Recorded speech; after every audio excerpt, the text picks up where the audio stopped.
Hola, muy buenos días a todos ustedes. Es un gusto tenerlos nuevamente en esta presentación. En esta ocasión, nuevamente estará con nosotros Fran Trejo.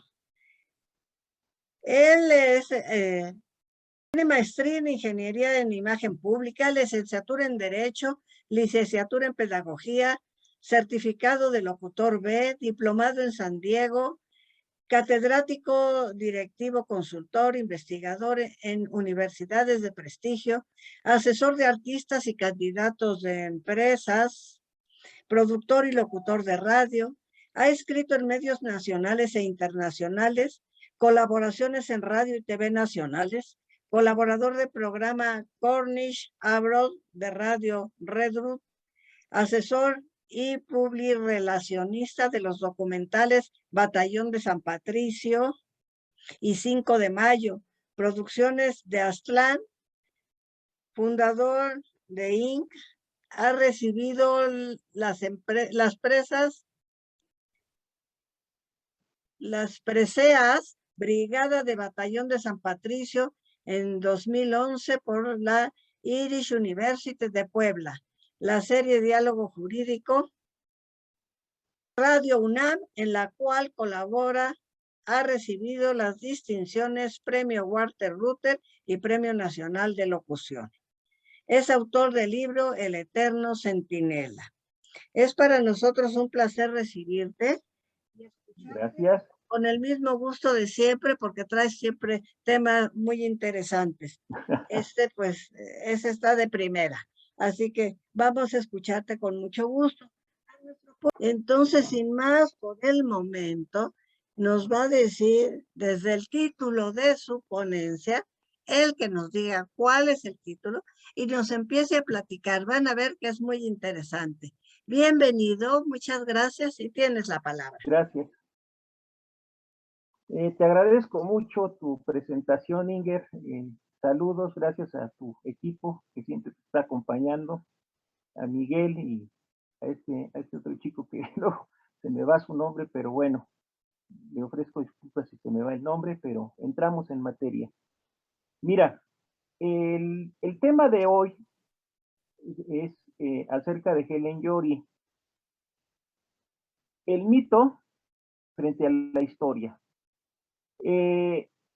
Les recuerdo a nuestro público que hace un año precisamente hablamos del cementerio de Mineral del Monte, el cementerio británico de Real del Monte, o Cornish Cemetery, como es conocido precisamente en el Ducado de Cornualles, y en el mundo de habla inglesa sí es conocido, Cornish Cemetery,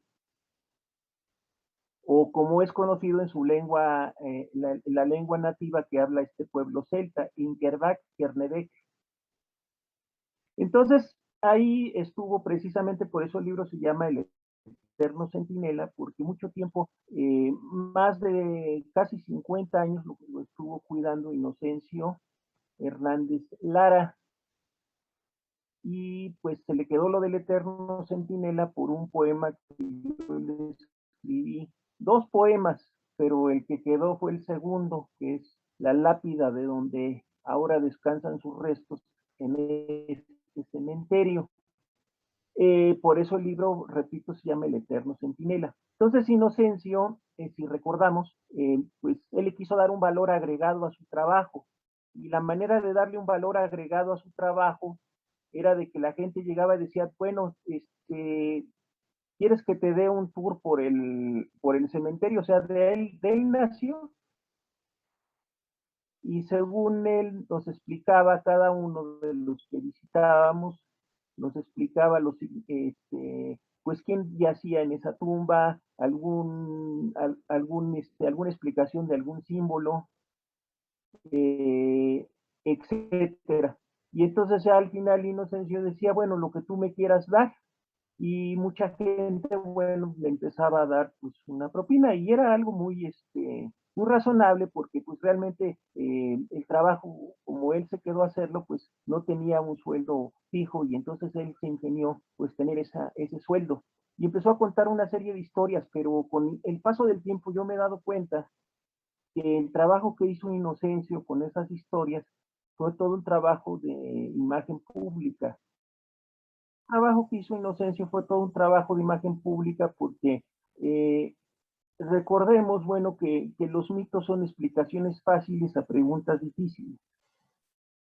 Y el mito es una explicación que carece de un método, completamente carece de método. Por ejemplo, en la cuestión del mito, frente a la historia, que sería la parte científica, es, por ejemplo, en el terreno del derecho. En el terreno del derecho tienes al coyote frente al jurista. El coyote te sabe arreglar todo y los trámites, pero pregúntale, bueno, ¿de dónde viene la ley? ¿Por qué viene la ley así? ¿Cuáles son los antecedentes de esta ley? ¿Por qué el Estado tiene la propiedad, el Estado mexicano tiene la propiedad, por ejemplo, sobre el petróleo y el subsuelo? Y el coyote no te lo va a saber explicar. En el caso del médico, frente al hierbero, el médico te dice, bueno, tómate esta medicina, etcétera, y tal, tal. Pero el hierbero te dice, te tomas esta hierbita. Y le pregunta uno al hierbero, ¿y tú cómo aprendiste? Bueno, en la práctica. Entonces, eso es la cuestión epistemológica, ¿no? Estamos el mito frente a la historia.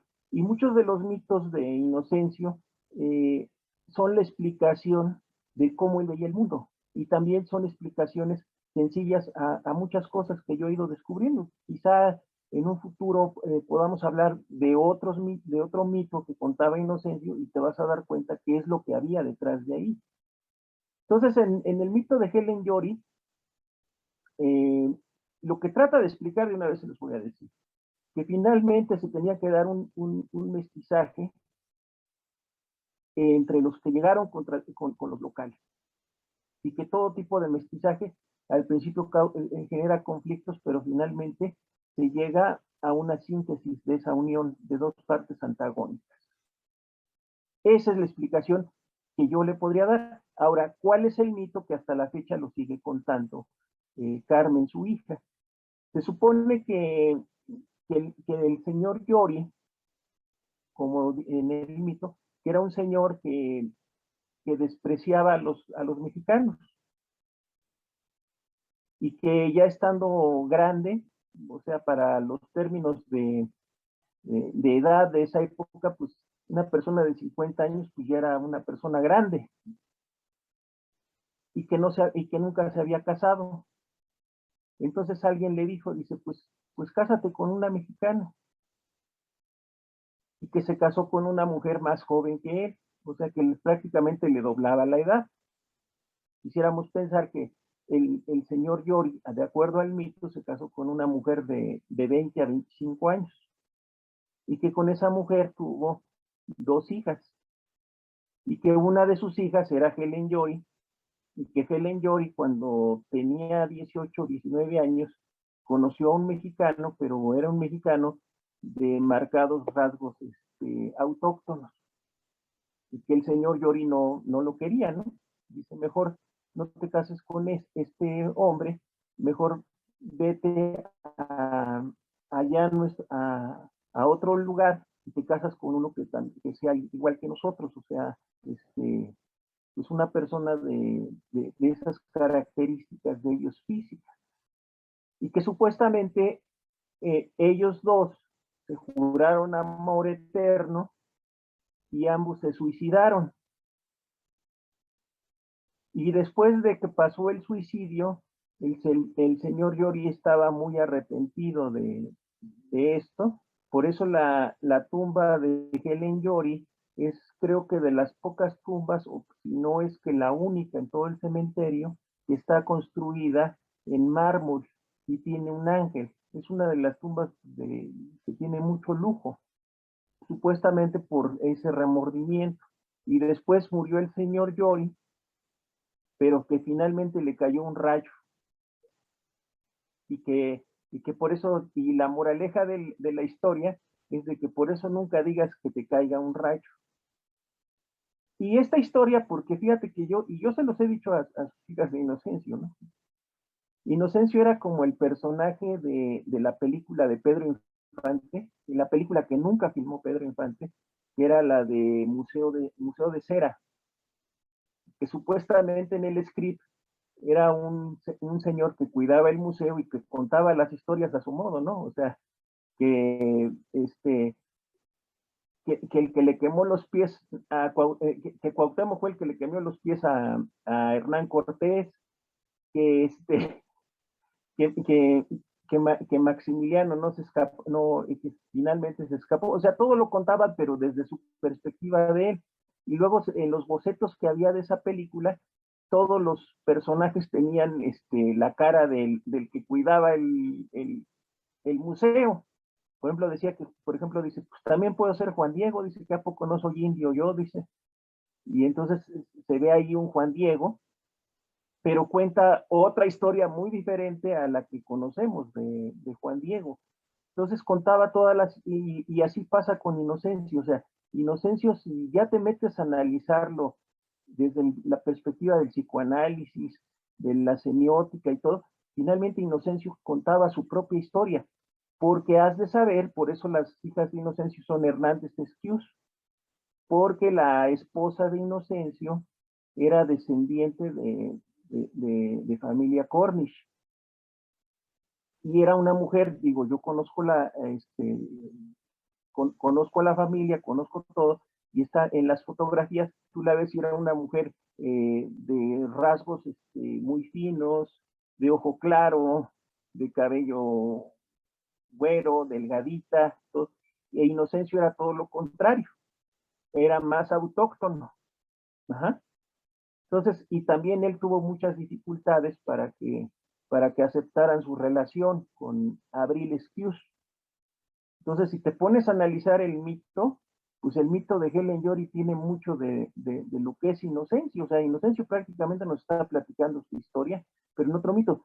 Tú sabes lo que es el inconsciente, o quizás nuestros amigos del auditorio, si hay algún psicoanalista, pues todo lo que proyectamos en el inconsciente cuando platicamos muchas veces, o muchas veces nosotros queremos ver el mundo acorde a nuestra realidad, y así lo vamos interpretando. Entonces, el mito de Helen Yory es así como lo sigue platicando Carmen, y, y yo alguna vez le decía a Carmen, le digo, mira, una cosa es el mito y otra cosa es la historia. Es como a mí me tocó cuando estaba yo en la escuela, y me tocó luego ir al catecismo. Entonces, en el catecismo me explicaban a Adán y Eva, ¿no? Y luego en la escuela, pues que la de Darwin, un día le dije a mamá, le dije, ¿cuál es la buena? Dice, bueno, cuando estés en la escuela es la de Darwin, y cuando estés en el catecismo es la del catecismo. Entonces, así yo también se lo he planteado a Carmen, ¿no? Porque finalmente, cuando tú les dices, el payaso no está ahí, o esta situación no es así, la gente se enoja.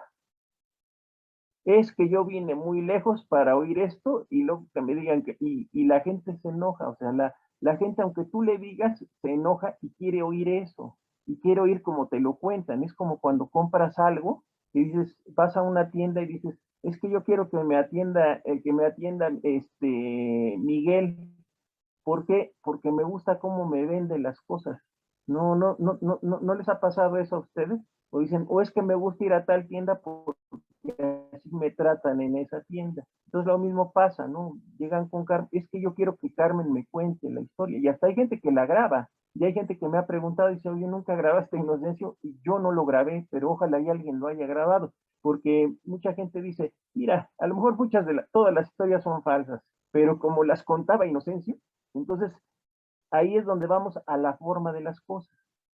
Entonces, no se trata aquí de decir eso, no, finalmente es parte de un folclore, es como los corridos y después las telenovelas, las películas, pues sabemos que tiene mucho de ficción, pero a la gente le gusta verlo. Entonces, esa es la historia que contaba Inocencio. Ahora vamos a qué es la realidad. En la exposición anterior, si tú me lo permites, si me lo permite el auditorio, yo les di les di unos antecedentes de quién es en realidad el pueblo, o ellos llegaron primero al territorio, y los que llegaron después fueron los sajones. Ahí está una nota periodística de cuando la ley reconoció legalmente que los Cornish son una nación. Y aquí dice claramente, ¿qué dice aquí? Cornwall existió por 5 siglos antes de que Inglaterra existiera. Y aquí está, dice la historia de Kernow, es el nombre indígena de Cornualles o Cornwall en inglés. La historia de Cornualles que nunca nos enseñaron. Y este es un periódico de septiembre de 2006. Claro, aquí tenemos un periódico cuando ya se hizo oficial que legal y jurídicamente son un pueblo. Este es de abril de 2014. A partir de 2014 son reconocidos jurídicamente como un pueblo celta por Westminster. Existen ya jurídicamente. Mucho tiempo se les ignoró y ellos siguen luchando por su identidad. Ellos se fundamentan en lo que es el derecho histórico. Ahora, jurídicamente, Cornualles es un ducado, desde 1336. Antes de ese año fue un reino. Yo después te voy a mandar una liga donde está la liga del ducado. Ahí dice Ducado de Cornualles, porque es lo que cada quien quiere que sea, ¿no? Hay quienes dicen es que es una ciudad, es que es un condado, es no sé qué. Y un día alguien me preguntaba, un periodista me dijo, oye, ¿qué es? Digo, yo le contesté con ironía, pues es lo que tú quieras que sea, porque pues estamos ahí en el Museo del Pasto y te dicen que es una región. Y luego acá te dicen que es un condado. Y luego aquí que es una ciudad. Por ahí hay un artículo periodístico, que una ciudad, pues es lo que cada quien quiere que sea. No, lo que es jurídicamente es un ducado, desde 1336. Y que, como yo les comento, se sigue luchando por su identidad. Si quieren saber más a fondo de esto, bueno, nos podemos remitir al video de hace un año. Ahí yo les explico ampliamente muchas cosas. Ahora bien, como todo pueblo, como pueblo celta que es y tiene su propia lengua, ahorita ya lo vimos, Kernow es el nombre en la lengua indígena de este pueblo, así el apellido Yori. El apellido Yori, en mi libro que se llama El Eterno Centinela, que ya me hiciste favor de mencionar, que los tenemos aquí, en mi libro yo incluyo un glosario con el significado de gran parte de los apellidos que podemos encontrar en el cementerio. El apellido Yori en la lengua celta quiere decir Jorge. Dicho sea entre paréntesis, si fuera inglés, el apellido sería Yori. Ajá. Entonces,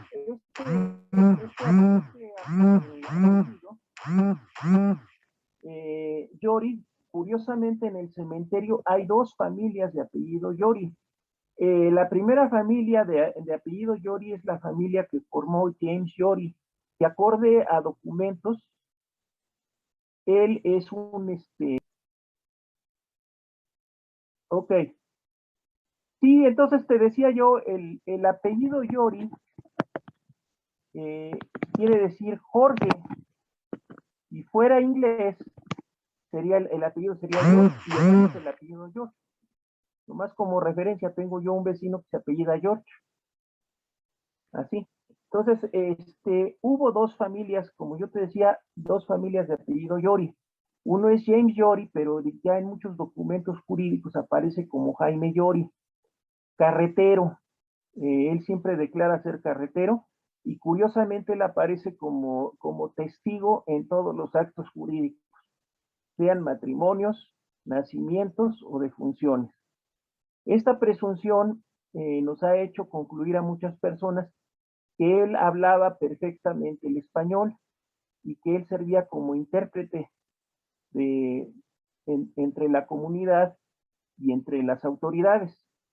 Entonces siempre en casi todos los documentos lo vas a encontrar a él como testigo y como persona que siempre tiene que, ahora sí que es ajonjolí de todos los moles, este carretero. De este carretero, James Yori, tuvo familia, pero también curiosamente fueron puras mujeres. Hay descendientes en la colonia Álvaro Obregón.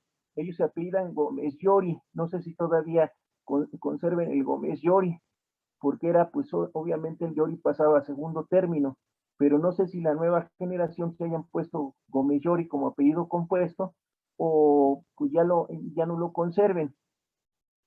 Estaban ellos, te digo, la última vez que se supo de ellos en la delegación Álvaro Obregón y algunos otros también en Hidalgo. En este caso como te decía yo, de James Llori, ya después se le pierde la pista. Él está sepultado de la parte, y entras por el cementerio la parte derecha, mano derecha. Si vamos a la mano izquierda, ahí vamos a encontrar a la familia Llori, de la cual estamos hablando el día de hoy. La familia Llori, de acuerdo a las fuentes, tanto documentos eclesiásticos como documentos civiles, está integrado precisamente por el matrimonio primeramente entre Stanley Llori, que en algunos lugares aparece como Stanley y en otros lugares aparece como Estanislao, castellanizado, y Dolores Llori. Dolores Llori es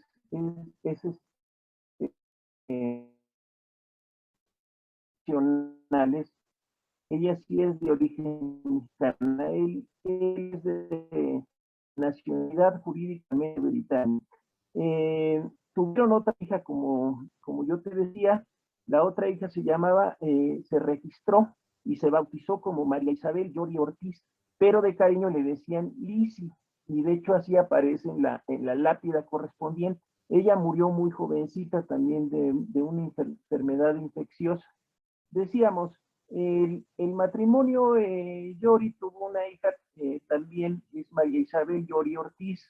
Lisi le decían, porque Lisi es un como diminutivo como decir Chabelita, y de hecho la lápida de María Isabel así dice, Lisi Llori. Eh, Está registrada en Pachuca en el año de 1913 y es el acta 188. Obviamente, ya dijimos, sus padres son Stanislao Llori, él es nacional de Exeter, que curiosamente no es Cornualles, sino es Devon, que es el condado inglés vecino de Cornualles. Aunque el apellido es cornuallense, quiero suponer que la familia por algunas circunstancias se estableció en Exeter y que ahora sí que accidente geográfico, Stanislao o Stanley Llori nació en Exeter, 29 años, casado y mecánico. Mecánico, ¿por qué? Porque gran parte de la maquinaria que ellos traían, la Cornish Steam Pump, bomba de vapor córnico, o Cornish, que es con la que se desaguaba y todo, tenía que haber mano de obra especializada, tanto para manejarla, como los maquinistas que así eran, como los mecánicos, que eran los que arreglaban las máquinas. Entonces, él presuntamente es de las personas que sabían arreglar las máquinas. De hecho, en todas las actas, tanto en el acta de nacimiento como en el acta de matrimonio de nacimiento y hasta en la defunción de Stanislao Llori, él va dando diferentes domicilios y se trata de que son minas, o sea, prácticamente él estaba trabajando como en una casita ahí, y tenía que estar 24 por 24 porque en cuanto se descompusiera la máquina, pues él tenía que estar ahí al tiro para arreglarla. Podía descomponerse a la 1, 2 de la mañana y ni modo, con la pena irla a arreglar. Entonces tenía que estar de planta ahí. Entonces, por lo que podemos ver, Stanley o Stanislao Llori era mano de obra calificada.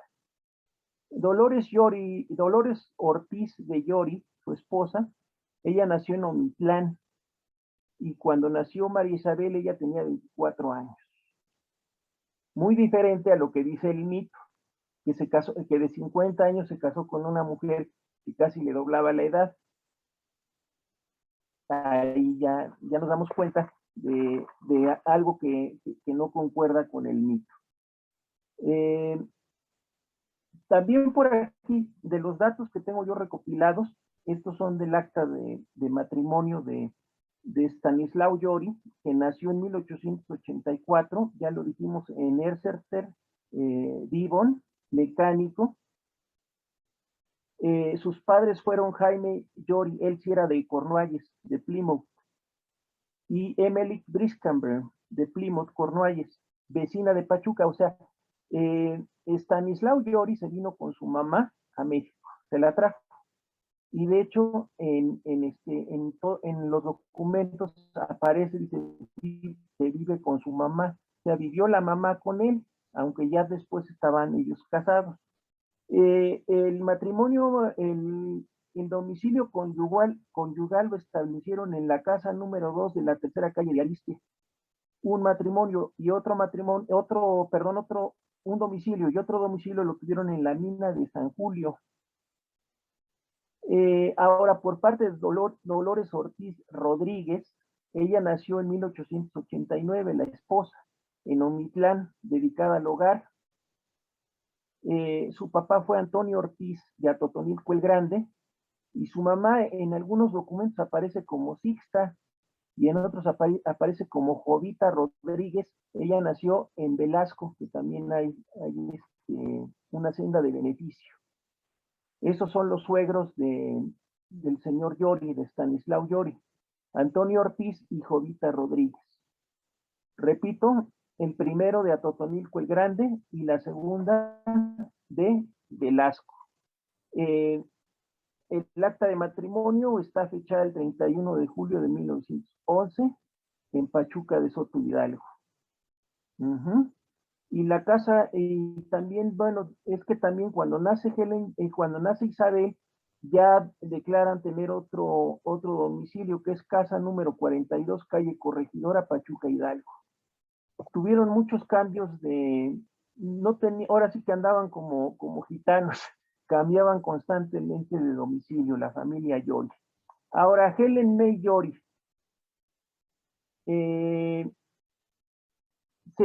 como recordamos en el mito que se cuenta, se dice que murió de suicidio. Y creo que no fueron así las cosas. Existe el acta de defunción que se levantó en Mineral del Monte, pero resulta que la señorita Helen Yori falleció en la hoy Ciudad de México, entonces Distrito Federal.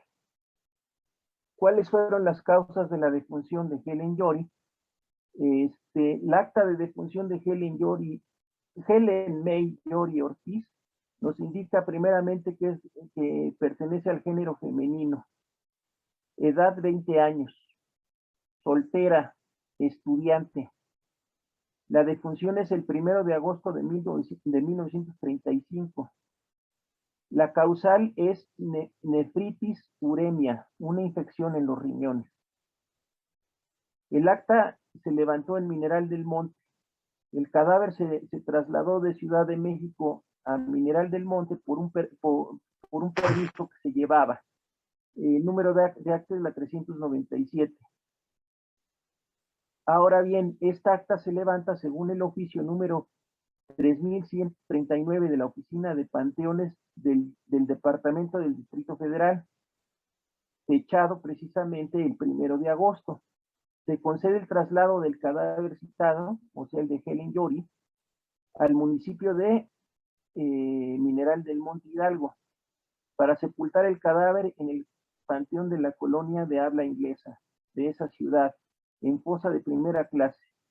Firma el acta de defunción Andrés Rodríguez, presidente municipal y juez del Estado Civil de Mineral del Monte. El certificado de defunción expedido corresponde precisamente al 31 de julio de 1935. O sea, no sé, en unos aparece 31 de julio y en otros aparece 1 de agosto la fecha de defunción. Pero bueno, van casi cerquita. Y el médico que da el certificado de defunción es el doctor Juan J. Badá. y dice así el certificado de defunción. Hoy a las 14 horas en el número 359 de Paseo de la Reforma de esta ciudad de México, Distrito Federal, falleció de nefritis uremia la menor Helen May Jory. Bueno, ¿por qué la menor? Porque recordemos que es hasta la década de los 50 que la mayoría de edad se da a los 18 años. Antes de la década de los 50, la mayoría de edad era hasta los 21 años. Y como vemos, Helen Jory falleció de 20 años. Si nos damos cuenta, no coincide la historia, no coincide con el mito que contaba Inocencio. Ahora, ¿cuál fue la causa de defunción de Stanislao Jory, el papá de Helen? Según acta de defunción también, el señor Stanislao Jory falleció de derrame cerebral y se dice que padecía hipertensión. Pues imagínense con la tensión esta de estar trabajando 24/24 como mecánico ahí, en cuando pues, se descomponía la máquina y pues ni modo, había que ir, y la presión y todo, pues esa fue la causal de la defunción del señor Jory.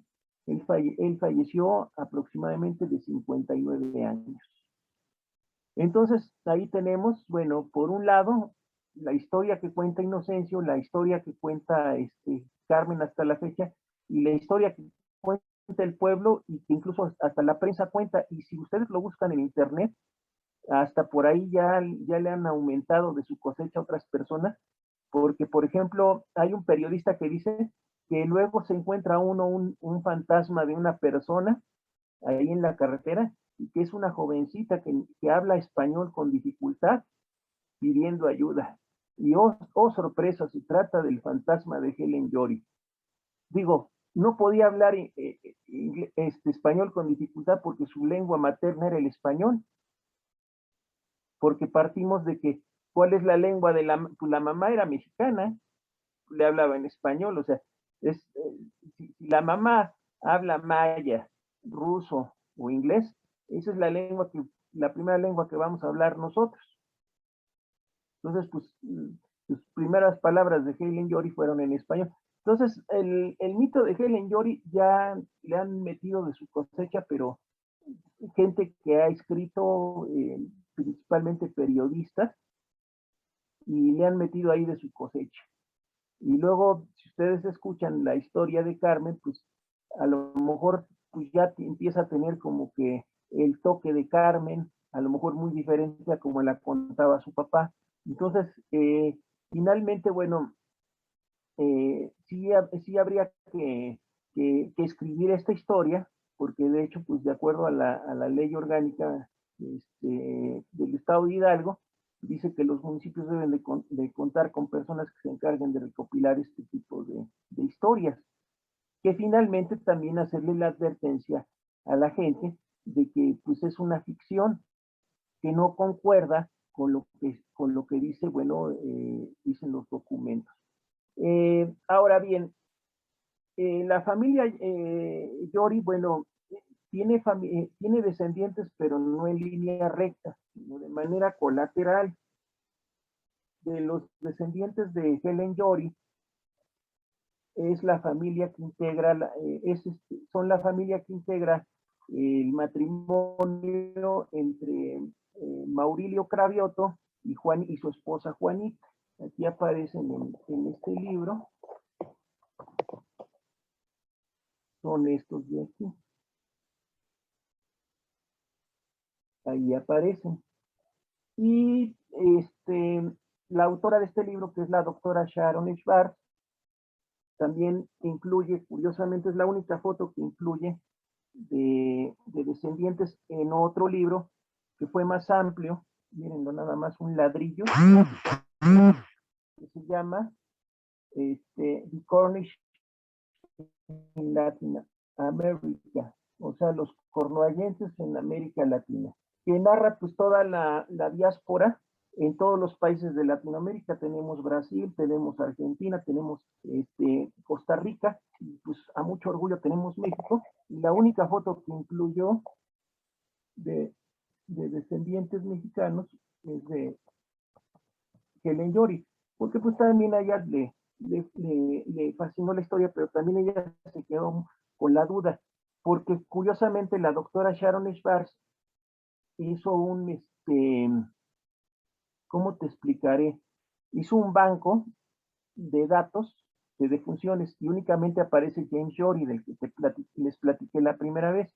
Ahí aparece causa de defunción, envenenamiento. Parece que sin querer él tomó algo, alguna sustancia, y esa fue la causa de su defunción. Entonces una vez yo le comentaba a Juanita, le digo, oye, tu tío Stanley murió envenenado. No murió envenenado, pero así como muy cerca. Entonces pues ya vimos cuál fue la causa verdadera de fallecimiento del señor Yori, pero no lo tenía registrado la doctora Sharon Schwartz en su banco de datos, ella como investigadora. Entonces, estaba como con la duda, pero ya platicamos con la doctora Sharon Schwartz, que también hemos platicado de algunos detalles que como todos los libros, ¿no? Tienen, pero bueno, eso ya sería como dijo la nana de Goya, otra historia. Entonces, eso sería básicamente la historia de Helen Yori. O sea, en realidad Helen Yori, ya concluyendo un poco, digo, pues no sé si quieras preguntar algo, alguna cosa, para concluir esto, bueno, no concluir, sino dejarlo abierto, porque puede haber alguien que diga, no, pues a lo mejor no estoy de acuerdo, a lo mejor alguien del auditorio dice, ahora sí que yo tengo otros datos, como dicen por ahí. En primer lugar, el señor Joy no era un señor de 50 años cuando se casó. Segundo lugar, mecánico. Tercer lugar, pues no, el mito de Helen Yori pues dice que porque que se suicidó, no se suicidó, ya vimos de que falleció de una infección en los riñones. Ajá. Y por otro lado, bueno, la familia Yori Ortiz se establece cuando él tiene 29 años y la señora Dolores tiene 24. Entonces, pasa esto como cuando jugamos en la escuela al teléfono descompuesto, ¿no? De que dicen, que dijeron, que dijo. Pero finalmente, como les decía yo en un principio de esta exposición, finalmente los mitos son respuestas fáciles a preguntas difíciles. Y finalmente los turistas dicen, bueno, a mí para qué me enseñas papeles, yo quiero que me cuentes, ¿no? Y finalmente es lo que busca el turista, lo que busca la gente.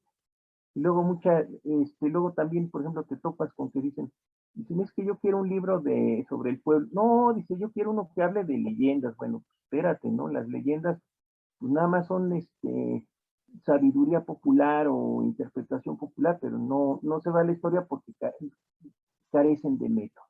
Eso sería lo que yo pudiera decir. No sé si tengas algún comentario, alguna pregunta, sugerencia. Me gustaría mucho escucharte, Inger, que me comentaras algo. Gracias, gracias. Bueno, pues está interesante. La verdad, no había oído hablar de este mito. He oído hablar del mito del payaso, ¿no? Sí, definitivamente lo que ¿Sí? decías, cuando les dices, es que el payaso no está enterrado aquí, nunca fue enterrado aquí, pues la gente se enoja, ¿no? No es cierto, si a mí me lo han dicho, yo he estado en el panteón y yo sé, y la tumba al revés, y etcétera, etcétera, ¿no? Pasó ahí con esto y pasa de todas maneras, pasa en todo, ¿no? Aquí si le dices a alguien que los niños héroes no eran niños, no existen, pues la gente se molesta muchísimo, es parte de nuestra historia, de nuestros mitos. O sea, pues sí hubo cadetes, sí estuvieron ahí, no es del todo falsa, pero tampoco es del todo cierta, ¿no? Como todas se hacen las leyendas. Claro. Pero yo creo que definitivamente sí son muy importantes estas cosas para la gente, ¿no? Todos esperamos que haya algo de misticismo, de fantasía, ¿no? De entre todas las cosas que pasan en un panteón, ¿no? Entonces, bueno, cuántas historias de espantos hay de que si se levantan los muertos y van a pasear y luego toman el taxi y los llevan al cementerio, ¿no? Y cosas así. Hay miles de historias de este tipo. Y en este caso, pues es más nada, es el mito, pero hay, lo interesante pues es que hay un poco de cositas de verdad, o sea, aquí sí existieron estos personajes, sí son reales, ¿no?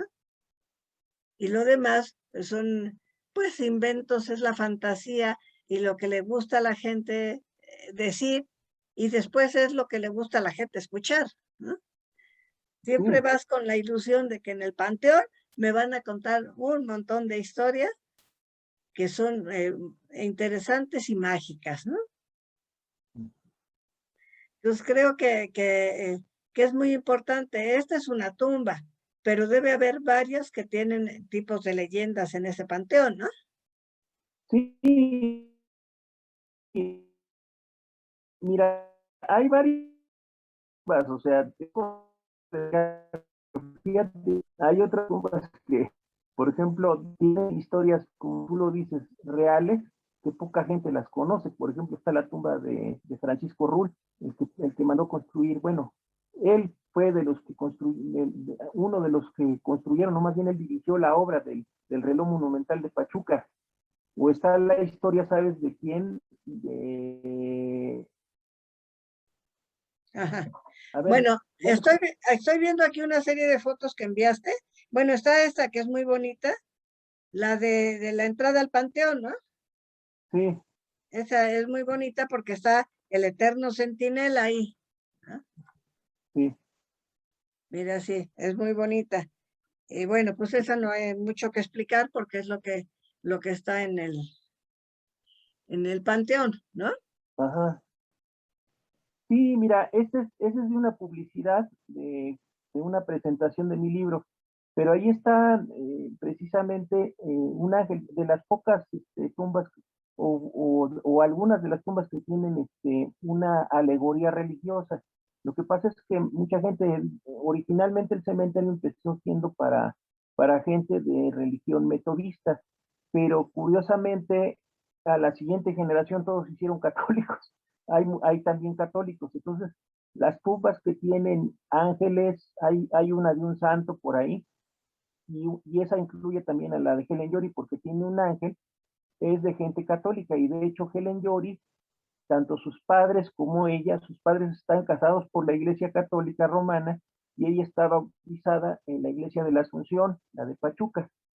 Entonces ella también es católica, por eso tiene un ángel, porque tú sabes que las tumbas protestantes por lo general no tienen ni figuras ni de santos, ni de ángeles, ni de Jesucristo, ni mucho menos de la Virgen, ¿no? Claro.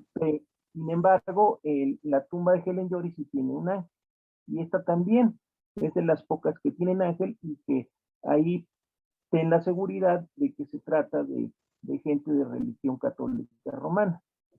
Ujú. A ver, la que sigue. No, no era no pasó. Esta no entiendo nada, no se nota nada. ¿De qué se trata? Mira, no se nota nada, pero se trata de uno de los primeros planos que hubo del cementerio. Ah, ajá. Ese Lástima, creo que, ajá, lo platiqué creo que el anterior. en la anterior. Ahí digo por qué, quién hizo el plano y todo, ¿no? El Ujú. plano todavía lo conservan las hijas de Inocencio, ese plano. Esta dice que plan British Plano Cemetery. de, ajá, cementerio británico. Ajá. Y Ese este es es, esas son las naciones celtas, entre las cuales incluye Cornualles. Ahí ujú, podemos ver a Galicia, Asturias, Britania en el lado de Francia, y en el lado de España las que mencioné anteriormente, Y en las Islas Británicas está Cornualles, ahí se ve la bandera, Gales, la isla de Man y toda la isla de Irlanda. Esas son la comunidad de naciones de origen celta, que tienen un pasado en común. Ajá. Este libro fue el primero que se hizo sobre el tema prácticamente en 1975. Y puse este libro porque ahí claramente dice Cornish Cemetery. Jamás te maneja ni English Cemetery ni nada por el estilo. Cornish Cemetery. Y ahí está la foto en el centro, que es la foto del monumento al minero que está en el centro del Real. Está el escudo de armas mexicano, el águila devorando la serpiente, y del otro lado está el escudo de armas de Cornualles. Y está ocupando los colores patrios mexicanos. Pero fue el primer libro, pero se escribió en inglés. O sea, realmente bibliografía en español empieza a ver, está mal que yo lo diga, uno de ellos es mi libro, pero pero yo creo que ese es uno de, ese y los libros que te acabo de mostrar de la doctora Sharon Schwartz, yo creo que son de los libros más fidedignos sobre el tema. ¿Esta? Es igual, parte del plano que estábamos viendo hace rato. Esta foto es del día 11 de julio. El 11 de julio se celebra el Día del Minero, pero del año 2008. En 2008 fue cuando se firmó el Tratado de Hermanamiento entre Redruth Cornualles y Mineral del Monte Hidalgo. Ahí podemos ver a mi mano derecha está Vanessa Moily, una gran amiga de mucho tiempo. Ella es profesora de la lengua celta. Ella da clases desde preescolar hasta universidad de la lengua. Si alguien domina la lengua indígena de Cornualles, es Vanessa Moily. Y ahí podemos ver las dos banderas nacionales, la bandera tricolor con el águila y la serpiente mexicana, y la bandera de Sampirán, que es la bandera nacional de Cornualles, que fue creada precisamente por el santo patrón de Cornualles, que es Sampirán. Aquí bueno, luego lo mostramos. Y Sampirán hizo, al estar buscando precisamente el estaño, en la piedra se formó la cruz. El negro representa el carbón y la cruz representa el estaño, pero también tiene pues la connotación religiosa. Acorde a la liturgia católica, Sampirán se conmemora el 5 de marzo, que también es el Día Nacional de Cornualles. Órale. Aquí hay otro angelito. Esta tumba es... Esta es la tumba de Helen Yory. Ah, mira, y está bonita, y está cuidada. Sí, te digo que pues prácticamente van y la visitan estos familiares. Ahorita creo que no han ido, Maurilo y Juanita, pero también hay que reconocer que también es labor de Carmen. Carmen es la que se ha encargado pues de preservar las tumbas. No más que hay un detalle en la tumba de Helen Yory, y pues si algún amigo del INA lo ve, se está hundiendo. Ya fueron algunos peritos del INA, pero pues todavía está en stand-by. Se está hundiendo la tumba y ya se ve, ¿cómo te diré? Desnivelada, si te fijas muy bien. Ahí está la tumba de Helen Yory y atrás está Estanislao, está Dolores y está Lizzie, su hermana. Aunque según me comentaba Carmen que hay contradicción en cuanto a la fecha de defunción de Lizzie. Pues de todo hay contradicciones ahí. Es un Bueno, acercamiento. te diré que, ajá, mira, ahí está el ángel nuevamente de la tumba de Helen Yory, y ahí dice a nuestra querida hija. Ahí dice es lo que dice ahí. Como te digo yo, ahí sí tenemos la certeza de que se trata de una familia católica. Por ello está la efigie del ángel, porque recordemos que pues, los protestantes siguen, bueno, la línea del Antiguo Testamento de no hacer figuras. Y entonces aquí sí encontramos un ángel. Y hay más tumbas de católicos donde encontramos un Cristo, hay una que tiene un San Judas Tadeo, por ejemplo, pero de las de católicos. Y esta tumba, bueno, sí ya está demostrado, ¿por qué? Porque, repito, Helen está bautizada en la iglesia de la Asunción y ahí también se casaron sus padres por la iglesia, en la iglesia de la Asunción. Ahí está, mira lo que te digo, que está inclinado. Sí que Está el está. desnivel. Ay, ojalá de veras la arreglen porque pues vale la pena. Y ahí dice el nombre, Helen May Jory, fecha de nacimiento y fecha de defunción. Esa es la fe de bautizo de Helen Jory.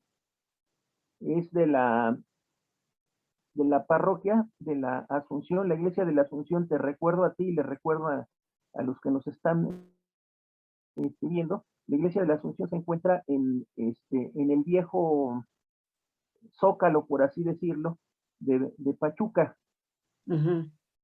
Y enfrente está la iglesia metodista, que como te decía yo, pasó algo muy curioso. Llegaron metodistas los Cornish, pero después regresaron al catolicismo. Y digo regresaron porque ellos hicieron metodistas por una cuestión muy, muy pragmática. Les dijeron, pues aquí saben que escojan cualquier religión menos la católica. Entonces se hicieron metodistas, pero siguieron conservando costumbres y rituales. Por ejemplo, celebraban el santo San Pirán y por costumbre siguieron teniendo costumbres católicas y llegan a México y pues se casan con mujeres católicas. Y como dicen por ahí, los conversos son los más aferrados. En el caso de los mexicanos que se hicieron metodistas, créeme lo que son de los más aferrados. Incluso hay el primer mártir metodista mexicano que se llama Epigmenio Monroy. Ese murió lapidado por Tlaxcala por andar de predicador. Pero él nació en Mineral del Monte. Entonces, aquí te digo, te repito, pasó algo muy curioso. Ellos regresaron al catolicismo y los mexicanos que se hicieron metodistas se hicieron de lo más recalcitrantes y militantes. No falla. Ajá, y ahí hay unas tumbas, pero mira, ahí, si ves los pies de página, ahí dice Cornish Cemetery.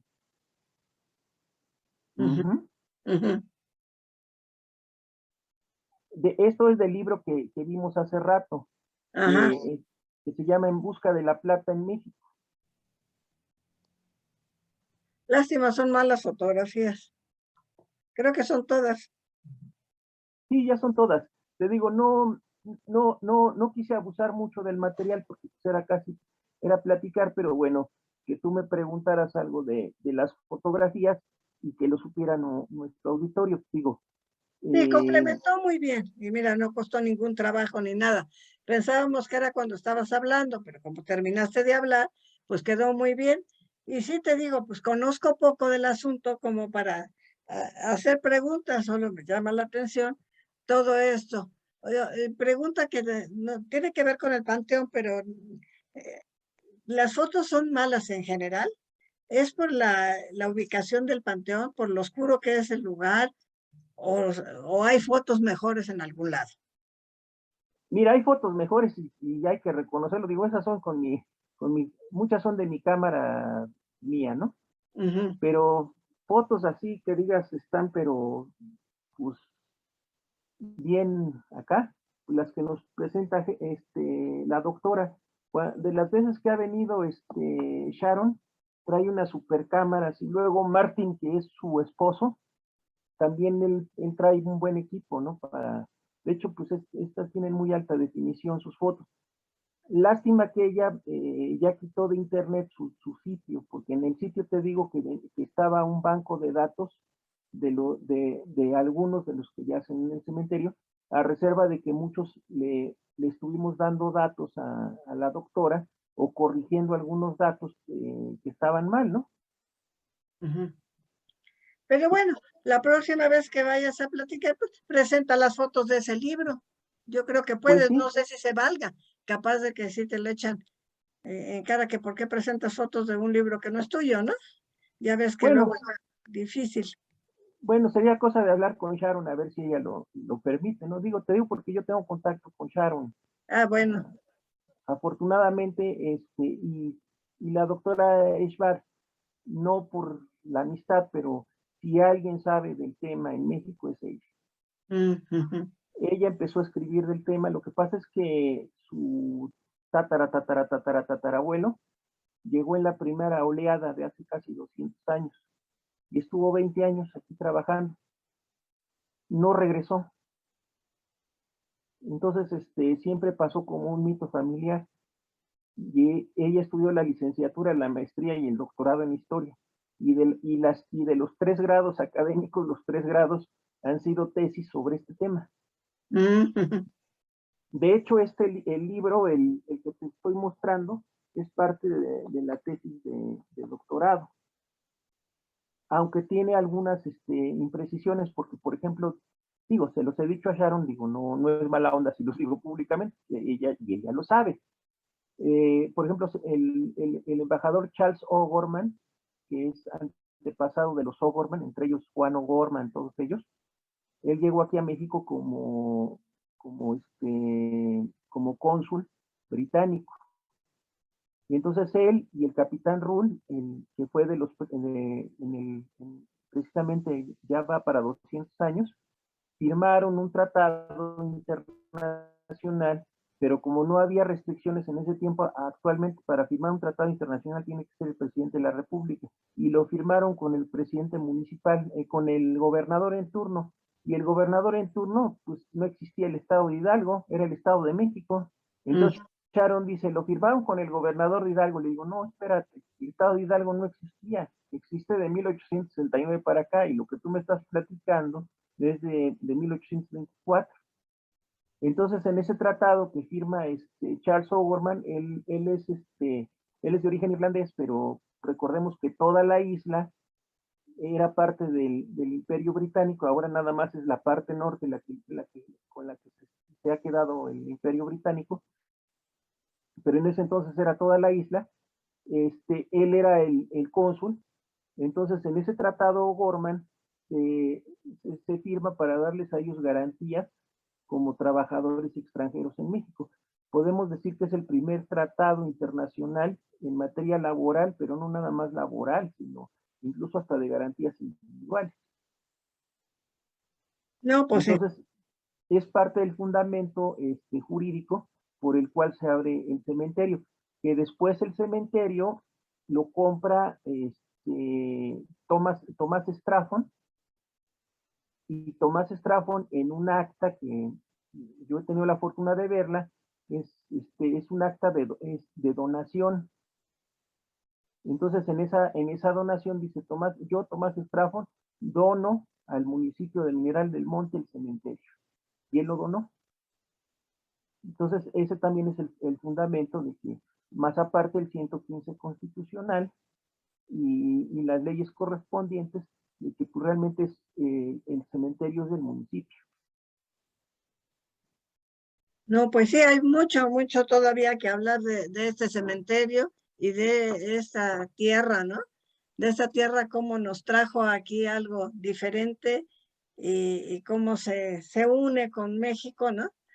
Que, que se sabe poco y qué bueno que ustedes están haciendo ese trabajo para que los mitos pues se vayan diluyendo, ¿no? Que se hable de la realidad, que es muy padre, pues toda esa fundación de estas personas en México y quitar esa cosa de que si era británico, que todo esto, pues yo creo que es importante que todo el mundo lo sepa, ¿no? Bueno, te voy a decir una cosa. La gente de Cornualles dice, británicos sí, ingleses no. Ah, bueno, pero que se O sea, explique, sí, ¿no? sí son británicos, Ajá. pero no son ingleses. O sea, es como decir, mira, puede ser muy tonta la comparación porque son sistemas de estado muy diferentes. Pero es como si dijeras tú, bueno, sí soy chilanga, pero no soy de Tlaxcala, o no soy de Oaxaca. Ujú. Entonces, en el caso de la Gran Bretaña, la que es la mayor de las islas, de hecho hay un libro por aquí que te voy a mostrar, que que dice Cornualles, Cornwall, una de las 4 naciones británicas.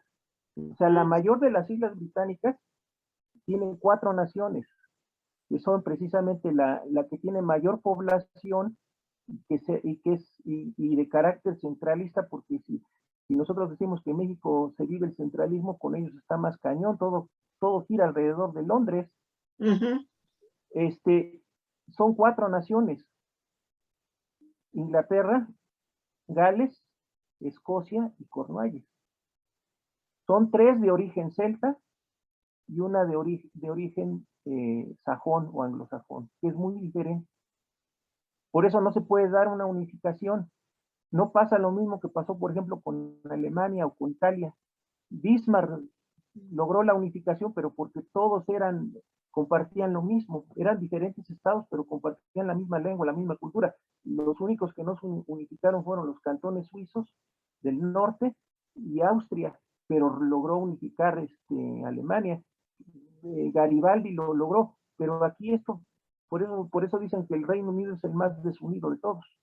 Pues sí. Están unidos los celtas, pero no a los sajones, al anglosajón. Ujú. Entonces se da, hablando en términos marxistas, una lucha de clases, que es muy marcada. Sí, Y esto se refleja en lo laboral, en lo social y parte de la cotidianidad. claro, claro. No, pues muy interesante, muy interesante. Y pues seguiremos platicando. Cuando tú Así que gustes. estamos seguros que tenemos más tiempo todavía.